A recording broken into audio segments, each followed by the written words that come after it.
We would like to first of all welcome you at the Embassy of Pakistan for sending you from the two PIA flights today, which are supposed to land, one at I think 11 o'clock and the other one after 2 hours. We have tried to make arrangements that you stay here at the embassy in safely in our compound till we arrange the transportation, which we have already arranged, but at an appropriate time when we will get a clearance from the airport that you can move towards airport.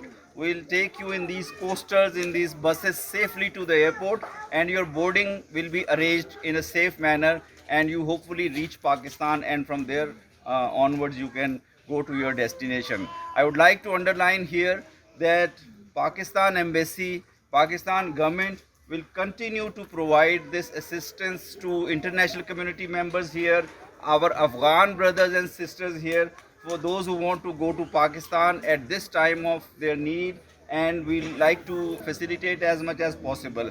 PIA has resumed flights from yesterday. They are running special flights. Today, two flights are coming. Two flights will also be coming tomorrow, hopefully, and onwards. More flights will be coming in the coming days. I request you to be patient, cooperate with us so that there is no panic. That we will ensure we'll make best of our efforts so that your transfer to Pakistan takes place in a very smooth manner.